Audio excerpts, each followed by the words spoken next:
Hello. You know, Wow. I never thought I'd actually miss the music to that intro. I've heard it I so know. many times. You know, I'm like, oh, it's so nostalgic. It's like, hey.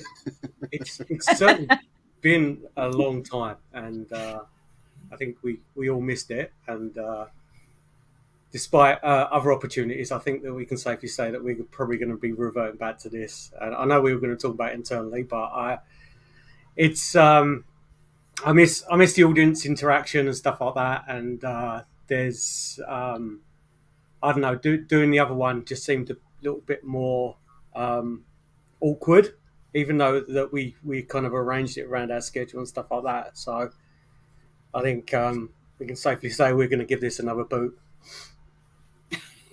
Well, if you guys want to, of course. A reboot. A reboot. A boot. How's that? A boot. Boot. I sound more Canadian every day. Anyway, welcome to the show, guys. Welcome to the I Wanna Believes. It's not an orb, it's dust with myself, Peter N, and Trevor, Linda, and Kathy. And we are ecstatic to all be back. It was definitely an interesting time out for me, but it was all good. So, how you guys been? I know we didn't even have a chat. We didn't have a chance to chat before we even went live. Anyway, Kathy, how are you? Despite I'm doing good. I'm doing all right. We had before we jumped on. That face. I know. Smile. There you go. I'm going to end up looking like that. The advertisement for Smile. What's that? Yeah. That horror movie. I have a daughter. Joker grin and really well. right. You do it really well, actually. I noticed that you do it very well. Really? No, I'm doing good. I'm doing actually all right. First of the month, whew, that's exciting. I can't even believe it's October. I don't know where the bloody year went. It just disappeared. My son applied for university last night at midnight.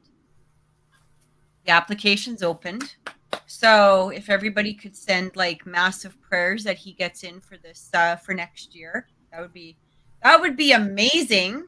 That would be absolutely wonderful. But yeah, that's pretty much all that's going on. How about you, Linda? Oh, it's been busy. It's always busy. But you know what, though? Good busy. It's our really busy time of the year because, as you all know, being paranormal people, ghosts don't come out except, October. So October tends to be like, hello.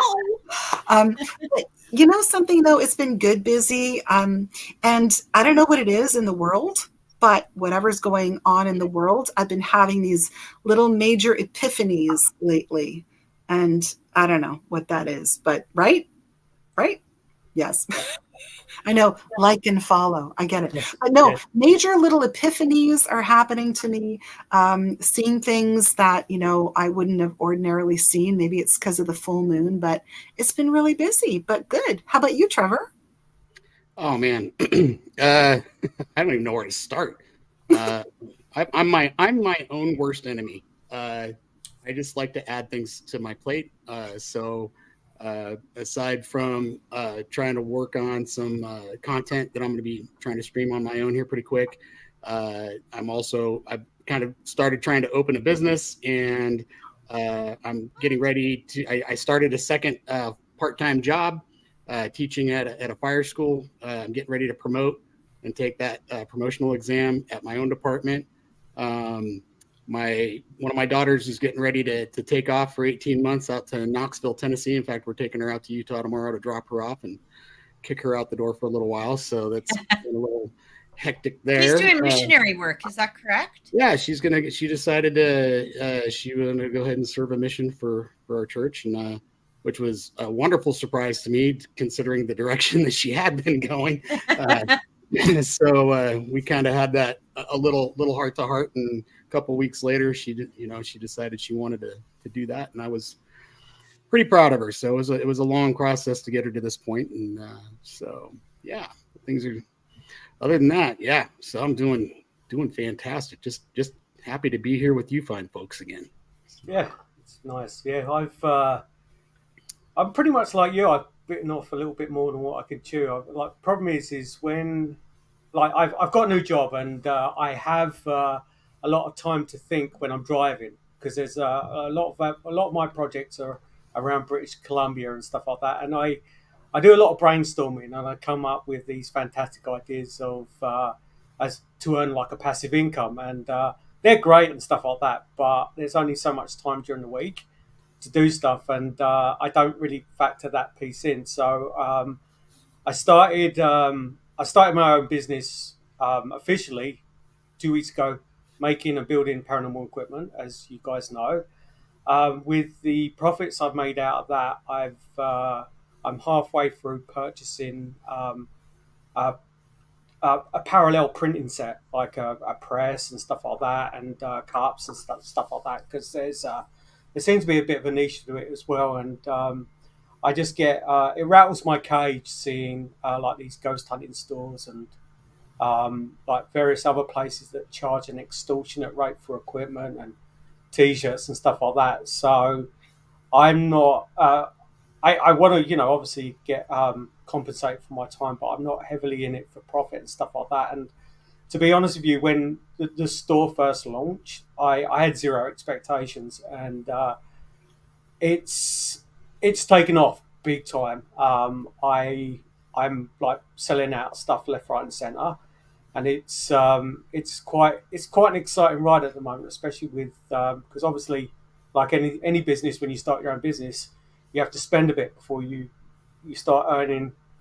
There's that stabilization period where you tend to spend more than what you're earning just to get that things to start coming in, and it's reached that peak at the moment where I'm not earning anything but what I've got coming up in orders and stuff like that, and with like the t-shirts and stuff like that, it's going to start earning a little bit of a passive income for me as well. But again, it's I've got that. I've got stuff around the house to do. I've got to be a father, and I've got to go work, and it's that juggling that more than anything else. But it's a lot of fun. I love building things now, which I never thought I would be. I seem to be more detail orientated things on a lot of things now, more than what I used to be as well.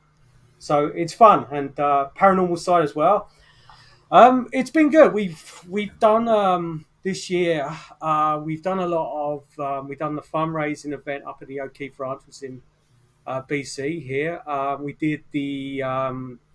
There's a couple of other things we've done as well, and we've also started. We're going to be starting a project up with the Vernon Town Theatre, which is in Vernon, which none of you guys probably know, but it is noted online as one of the most haunted places in North America. Like, there's a few places that there's a few websites that actually illustrate that it as so. And we did a kind of a walkthrough with a show there last week, and we got talking with the manager there, and it's a non-profit society, it's the same as us. We're going to be working on some collaboration over the next few months on that. So it's exciting. It's exciting for sure. Like, burning gears, I guess. Yeah. You know what? That's what we need to do.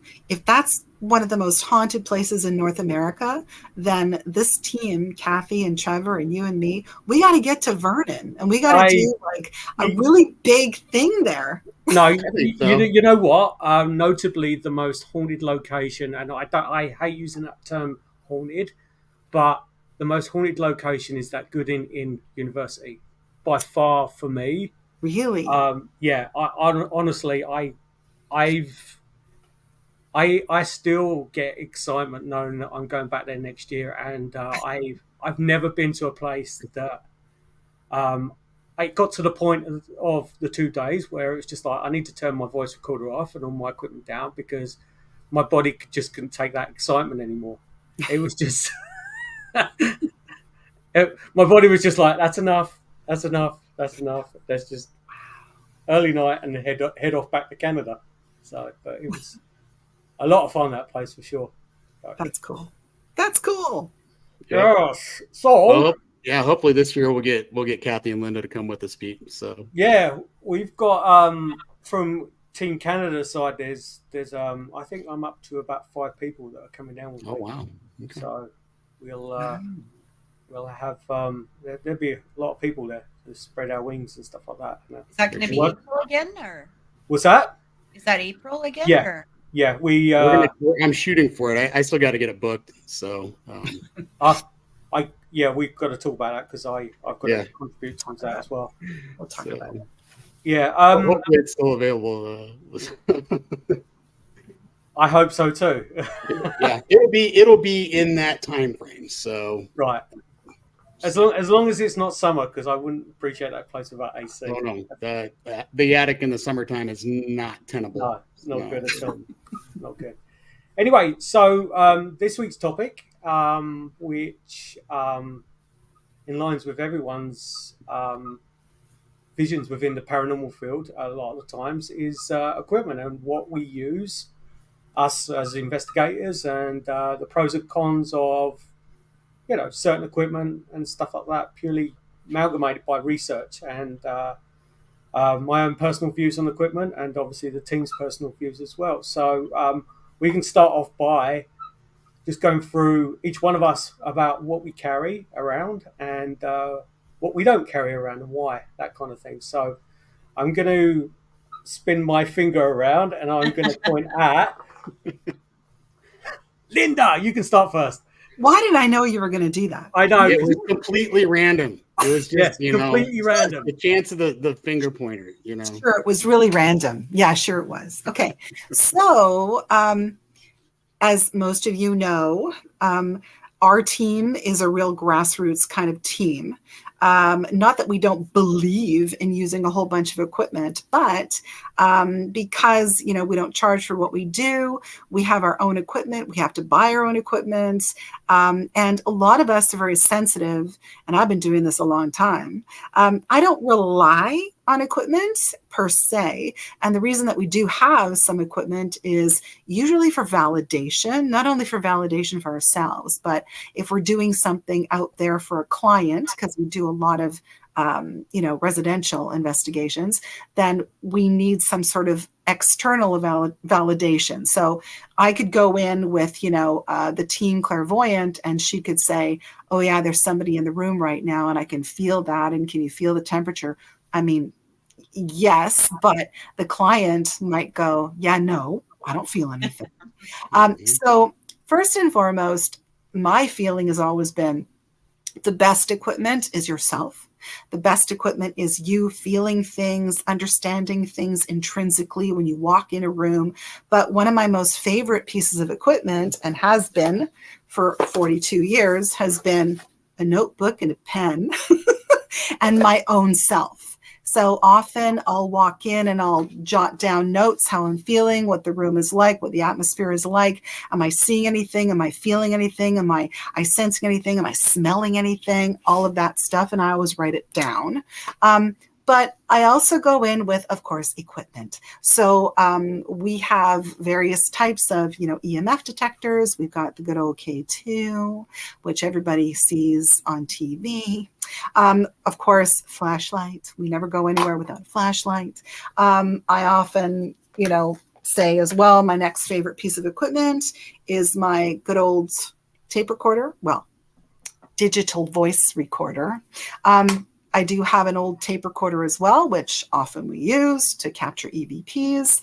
We have a spirit box with an external speaker. We also have the little headphones so we can, use the Estes method and do all of that.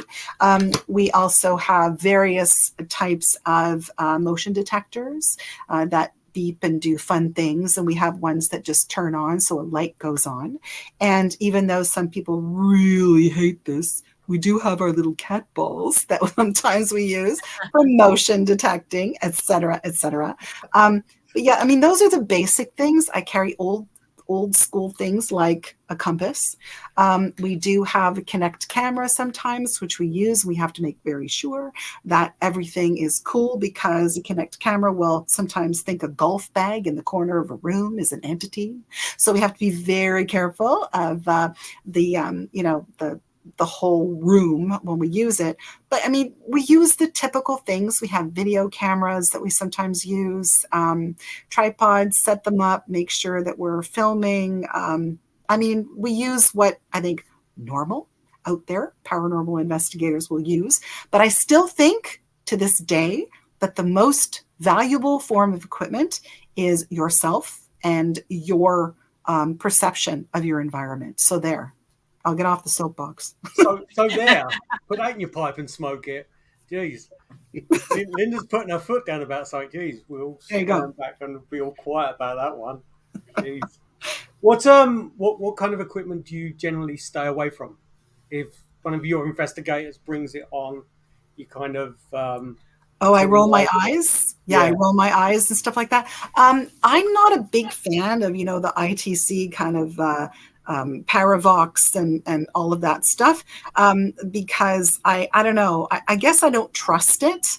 And I do know that spirits can manipulate equipment, and I get it. And that's always been the argument from some people on my team, because they do enjoy using them. So I will permit them to be used, but I do kind of, raise an eyebrow at some of that stuff. So I don't know. I don't know if I trust it as much as other forms of equipment, even though other pieces of equipment can be manipulated just as much. But I find I don't trust a lot of applications. There's something about them that I'm still kind of leery about. I don't know. It's not something I love. The spirit box is ITC as well. Exactly, which is why I don't really trust it, but I do know that sometimes we've received a lot of things coming through, a lot of voices, sentences that actually make sense given the situation that we're in. And I find that if you use them for an extended period of time, often the spirits, the entities in that location begin to trust you, begin to come forward, and will eventually use these pieces of equipment to communicate with you. So yes, sometimes things come through that I can understand, but for some reason, I don't know, it's those apps that I have a real problem with. I just do.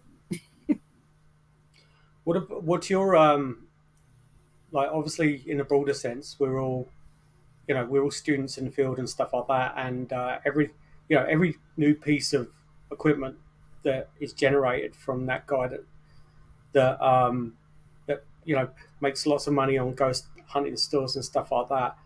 But generally, are you very open to new technology, or are you generally believe it, kind of see it kind of person? I mean, I'm open to it. And I know who you're talking about, and he shall henceforth be named Voldemort. I really think, bring it forward. I think that there's a lot in this field that we've come a long way, obviously. But I want to see it. I want to use it. I want to experience it before I can say truthfully that I want to sort of bring it on as a piece of equipment that I would use on a regular basis. But I mean, I don't know. I find that, especially when we do what we do, which is a lot of residentials, I shy away from 40,000 feet of coaxial cables and all of the all of the cameras and in a million rooms and hallways. And I think as less intrusive as possible, especially given those situations. People don't really like when you're intrusive. They do want the validation, but I tend to shy away from a ton of equipment because I think it doesn't matter. It just doesn't matter. Just have the right pieces of equipment for the right situation. Does that make sense? Yeah, no, it doesn't. A lot of problems with a lot of the times when you've got all of the equipment laid out, if you do capture something of interest, it's really hard to ascertain whether it was something that was done by, naturally rather than something that's paranormal as well, because you've almost got to have a camera on a camera Exactly. to really kind of ascertain that and have that investigation controlled in such a manner that you know where everyone is at that particular time. And it's difficult, especially when you got there's a buzz and excitement of everyone. It's just like, yeah, let's just spread out and just see what you can find, and and it's tough. And we're pretty much, well, I'm pretty much the same over the years as well, because I went out and bought all the equipment and stuff like that when I first took over Vancouver Paranormal Society, but it really done no justice, because I was the one that was putting the equipment up and I was the one taking it down, and it for very little benefit of it at the end of the day, because there's things that I captured, but it was really hard to ascertain whether it's natural or not with those DVR sets. Not so much with still cameras anyway. But thank you, Linda. You're welcome. So the magic finger is now spinning. Careful, Kathy. it's gonna go in your. You say, be careful, you almost got yourself in the eye. Hello. So, as you guys know, we don't investigate anymore. So, as far as equipment current, that's non-existent. But when we did investigate, I think one of the, besides video, audio, temperature, and we've talked about this before in past shows. My favorite tool was always the temperature gauge.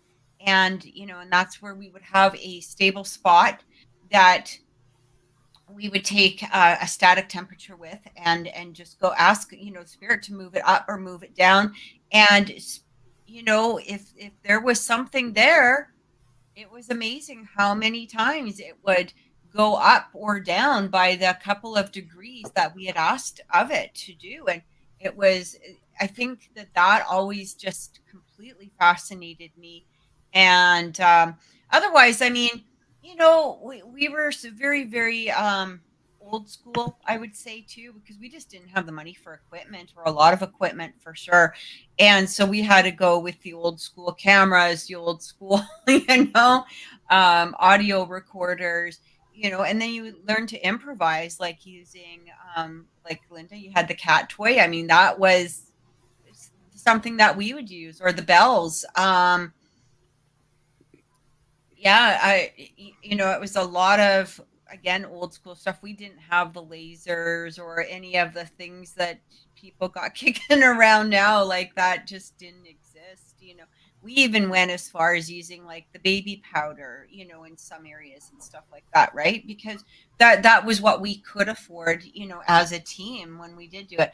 Now, obviously, being a psychic medium, a lot of times I did use my senses too. But when we did use, if we used those in an investigation, I was off site. I would not be on site. And it would have to, the only thing that would actually be a part of the investigation was if it, coordinated with what was being picked up, or if there was some sort of, way to validate what I was getting, or along with the from the evidence that was picked up, from the investigation. But I had to be kept completely away. I would have no idea as to anything about the investigation beforehand. So that would be the only time. If I was on an investigation, and I used my senses, it wasn't for, again, it wasn't anything that we used, as part of the investigation. It would be more like, I don't really feel great in this room. I'm going to go sit in another room, or maybe something where, if I didn't feel, safe in a place, or if you just felt like you were, off, and you needed to warn an investigator or whatever it was. But that would be about the only time that, my senses, I guess, were actually used on an investigation. So, yeah. And now, when I do, if I do investigations, it's the same thing. I'm only there as a consultant, but I'm not there. It's all virtual. And we have, there's a a couple of investigators. Well, I would say like they're quite huge in the investigation field that I have worked virtually with. I don't want to mention names right now here or anything like that, but you know what I mean? It's like societies that I've worked with. But that's the only time that I investigate now. So do you, when you're doing readings though, do you use anything? No, I use with the tarot. readings? I do use tarot when I do readings, but for me, I don't really need the tarot, I guess is the best way to say it. Like, but people like visual tools. It's the same kind of like when we're doing, ghost hunting, right? Like, you could say, "Hey, this is what happened," but people want to see the actual evidence of something. For me, I use tarot sometimes, but it not only does it kind of keep me sometimes stable, but people do like the visual tools. So when I talk about being stable is sometimes when you tap into somebody, depending on the openness of the person, you can end up down it's like a rabbit hole. You know what I mean? So if you're tapping into somebody and they're looking for, let's say, a general reading, you could end up like, chances are this person didn't come to you to discover what happened to them at 2 years old, or you know what I mean? But you're like, you don't really have control of where spirit's going to take you or where that energy is going to lead you to. So I'll use tarot as a guiding tool to help, to stay within the current and maybe of what somebody wants to be, have looked at now, or, possible upcoming events, etc. But you sometimes need a stabilizer, or a grounding tool, I guess, so that you don't go and end up down a rabbit hole. And that's what I use tarot for. Cool. I don't know. What kind of equipment or tools do you generally roll your eyes up about? EMF. Yeah. EMF. Yeah, probably the EMF. I mean, we did use EMF, but it was mostly, just to get a general, because we do know that EMF, we had a couple of, we had a couple investigators that were very sensitive to EMF, but we had one in particular who actually, like, you could almost see her vibrating, even if, you know what I mean? Like, we wouldn't know that there was EMF on the premises, like they're a high EMF, but this would be before we tested everything, or checked, the EMF parameters or whatever. But you could almost see her where she was like, you could almost see her twitching, and she would get a headache, and she wasn't feeling well. And then when we did test the EMF, it would be like, or or she would be sitting near a spot that was really high EMF for whatever reason.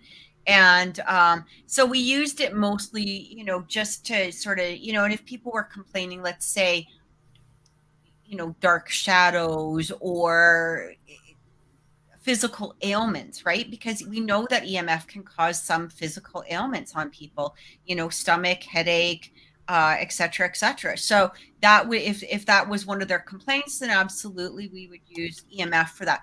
But as a paranormal tool, when people are using it as a paranormal tool, and it's like, I know he's right here, I know the ghost is standing right there, and it's like, or you're beside a computer, or the phone went off, or whatever it was, like, okay, you know what I mean? Like, that's we don't need it for that. And that's where my eyes start to roll. So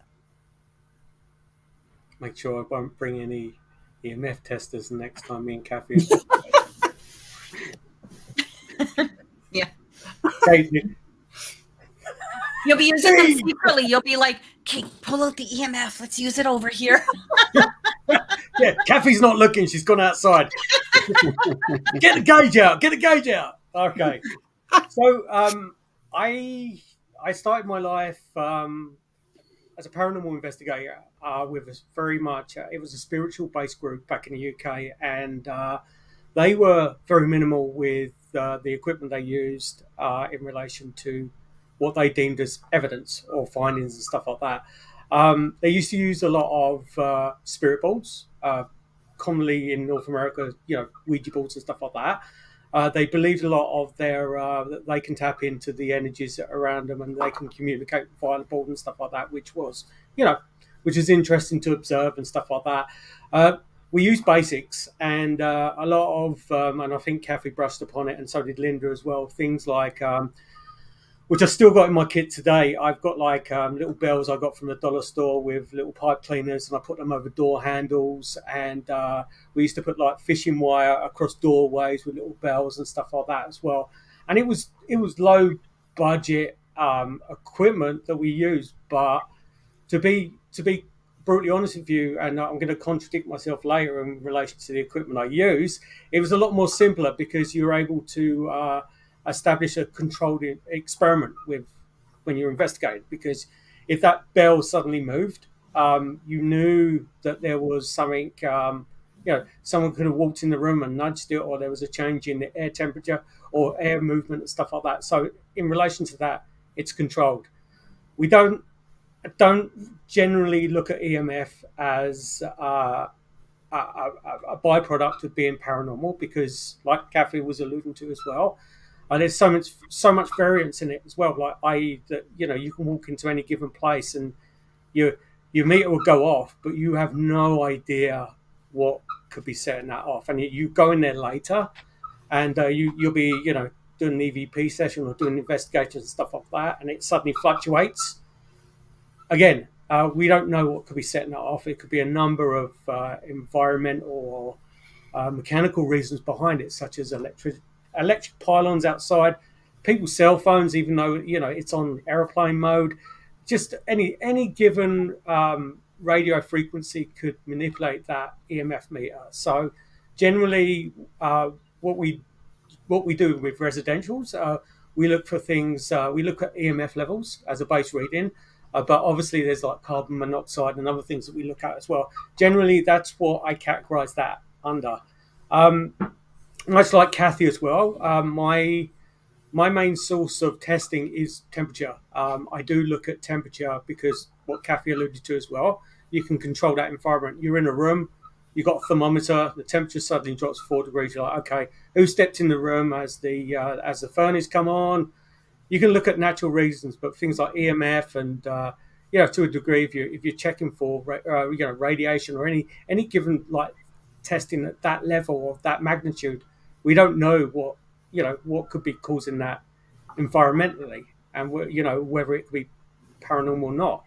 So with that being said, that's usually what my testing criteria relies on the most. I do, going back, I started off as a form of, recording EVPs and stuff like that. I had the good old faithful tape recorder. Still got one to this day, which I still use on investigations. And if any of you guys have been in the field for X amount of time, I would recommend using a tape recorder because unlike digital, when you're recording, the recording creates its own white noise. And it can drain out environmental noises and stuff like that a lot better than what it can with digital. The problem is with digital now is that which I use as well, don't get me wrong, but the downside of that being is that you have these pieces of equipment that are so refined in the getting noise at such a defined level that if there's any manipulation with mechanical or anything that changes in the environment with like HVAC and stuff like that, it's really hard to define half the time. But with tape recordings, it creates its own white noise, which is it's worked before even recently. Like last time I probably used that was probably about 1.5 to 2 years ago, because I've never had the opportunity to set up that right environment. But tape recorder, I'd recommend it if you guys go on like eBay or you go garage sales and stuff like that. Get yourself a tape recorder and start that. Moving on technology, I've evolved from the standard digital voice recorders. I went to a Zoom H4n, and which was good because these create a 180 degree circumference reading, and which is good for real-time EVP work as well. So I can, and it's a lot more sharper than most standard voice recorders. That this has been my by my side for the last probably 6-7 years as an investigator. It's kind of the Rolls Royce of voice recorders. If you have the money to invest, I strongly recommend you get at least one of these or the equivalent of Tascam. Do similar models similar to this with the XY speakers on top and microphones on top. Same kind of concept as well. I then evolved onto the H5N, which is the ladies' favourite.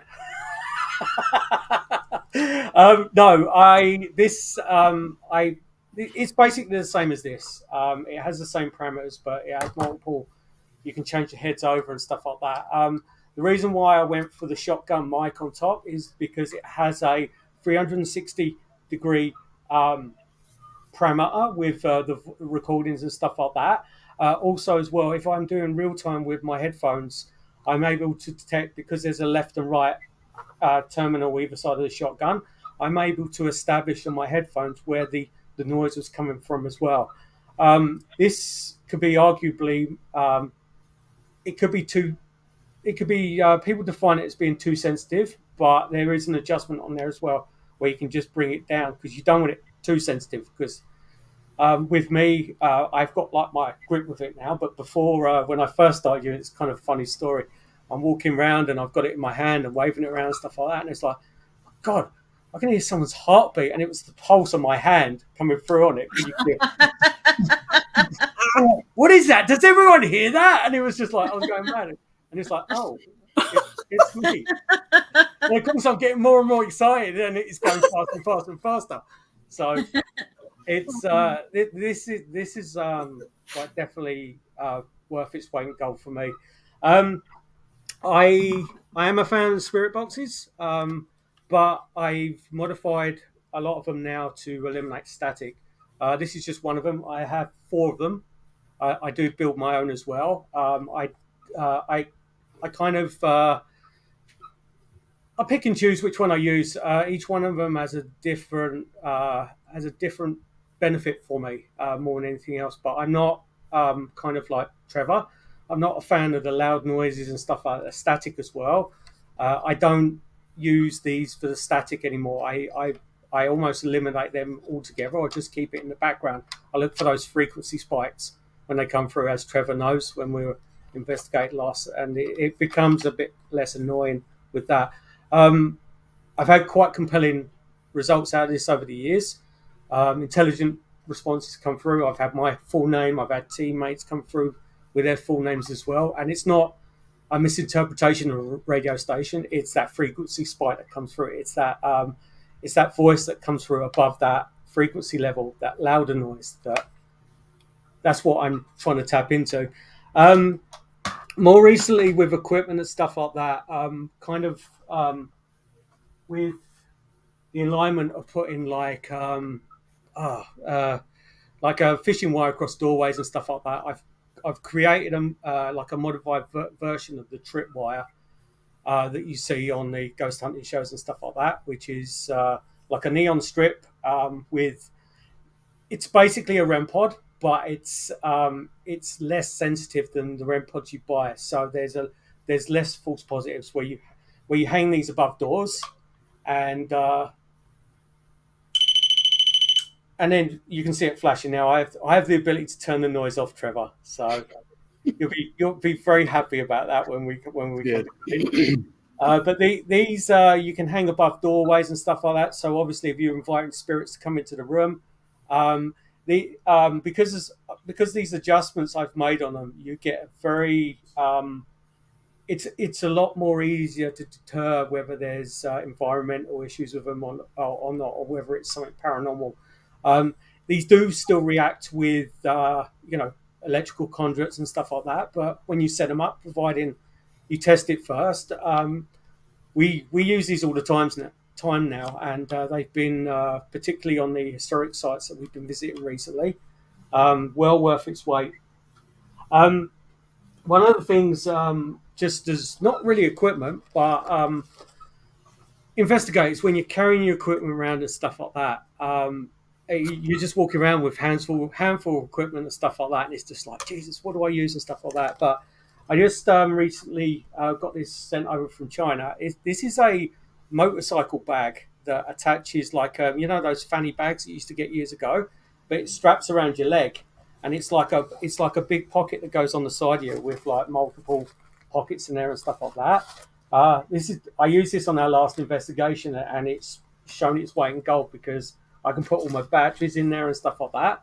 Like this is for I think I paid like $6 for it from China, and it's worth its weight in gold already. Good quality as well.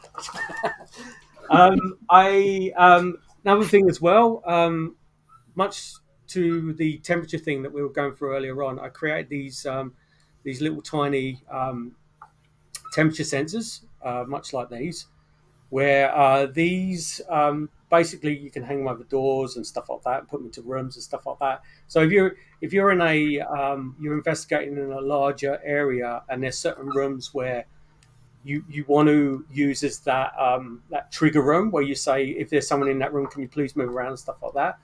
I set these up in there, and basically the sensors on here, they're like a standard PIR sensor.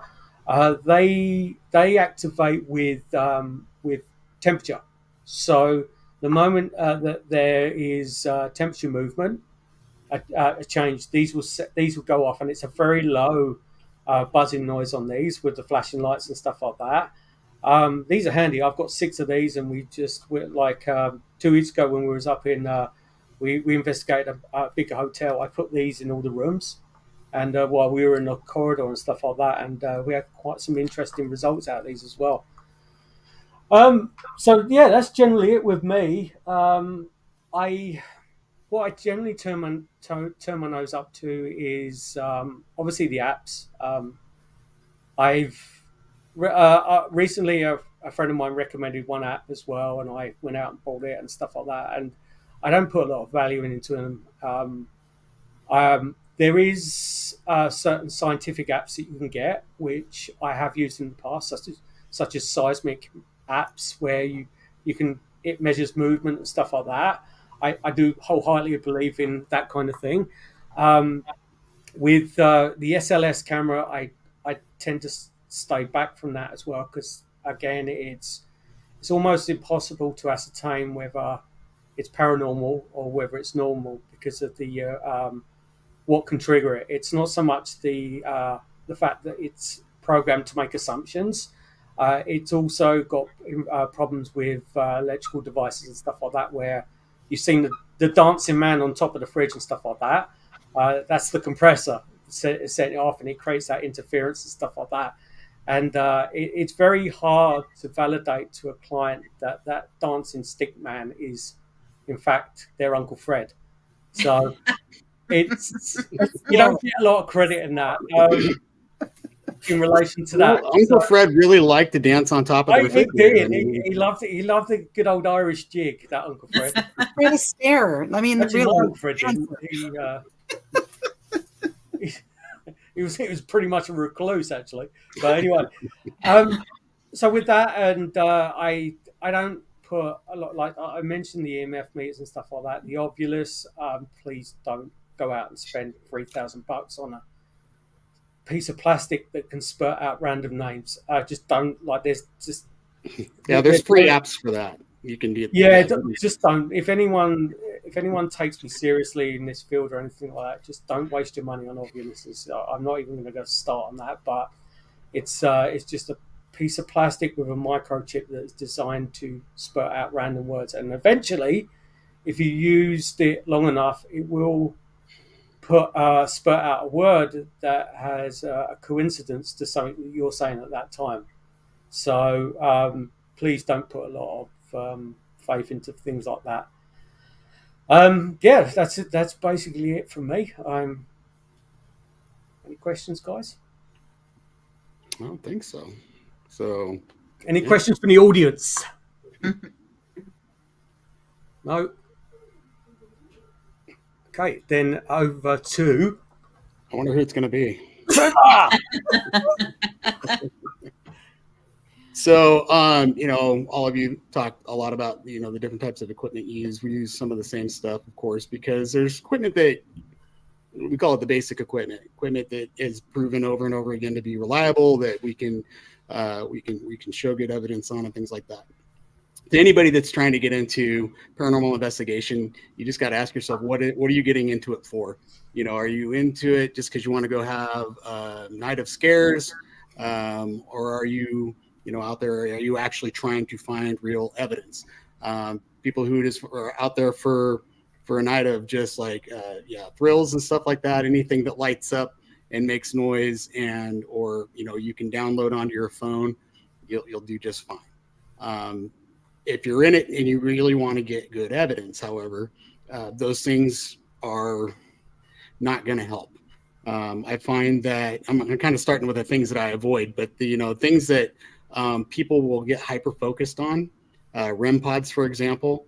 I love the idea behind the REM pod. I get it.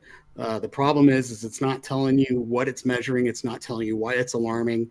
And they just kind of go off all the time, and they're really loud. And people have a tendency to get focused on those lights and that sound, and they stop paying attention to their environment, what's around, and they kind of lose all situational awareness.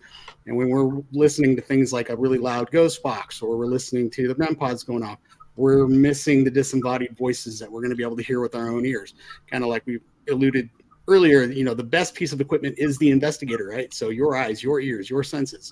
So anything that's going to detract from that, I avoid.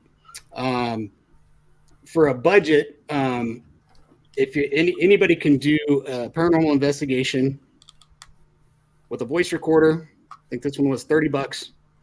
It is nowhere near as nice as the one Pete showed you. This doesn't have the multi-directional microphones on it or anything like that. However, it still picks up EVPs very, very well. The most common type of evidence that you can get are EVPs. And so a voice recorder, you cannot go wrong with a voice recorder. So you can get these on Temu. You can get them on Amazon. You can go down to Fred Meyer or wherever. Do you have Fred Meyers in Canada? I don't know what No. that is. No. We're deprived of Fred Meyer. No, we only got running water about 2 weeks ago, so You might have Walmart. I don't know. Yeah. So, so a voice recorder, and the nice thing is, especially when you're starting out by yourself, that is a very, very affordable piece of equipment.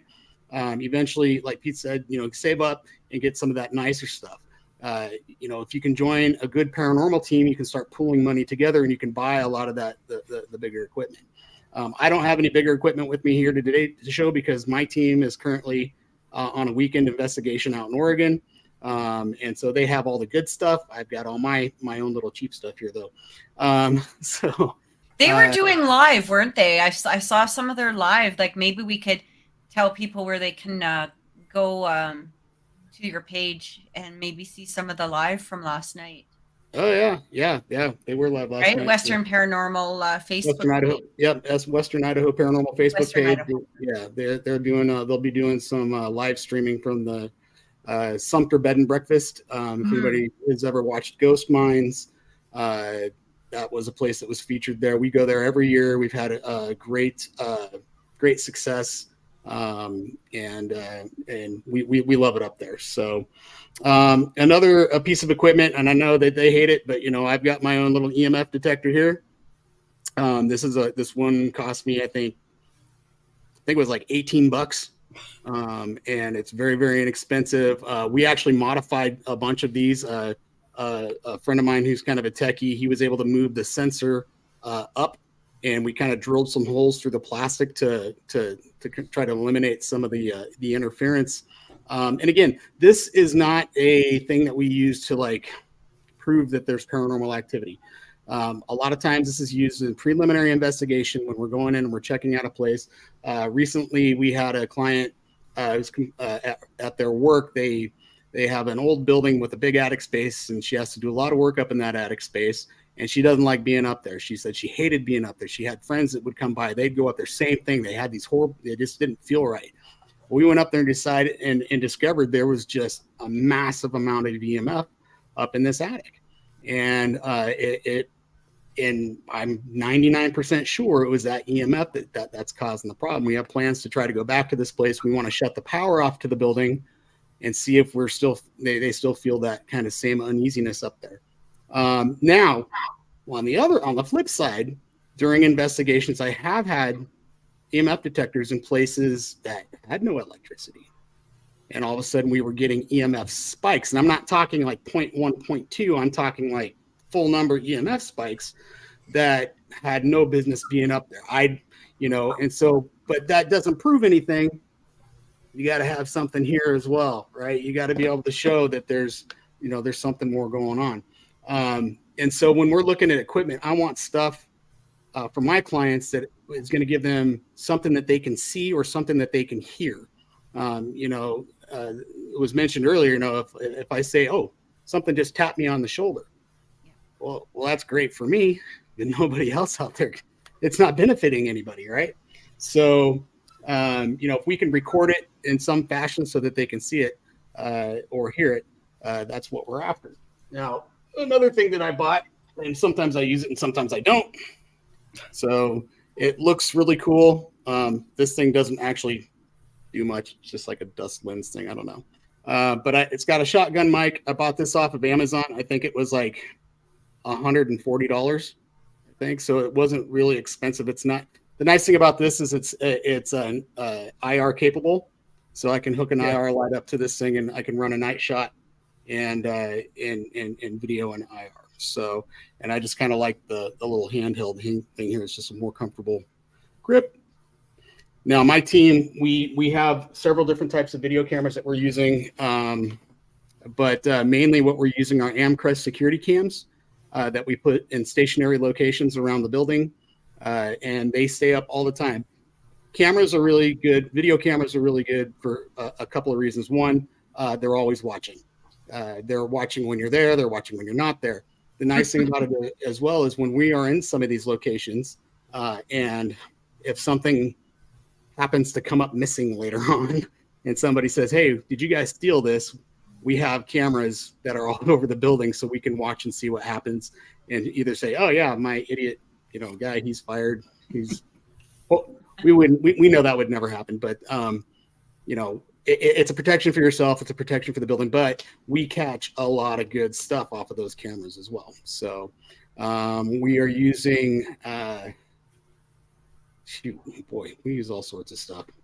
We have so much equipment at this point that it fills the entire bed of my pickup truck. We have to haul it all over the place and it sucks.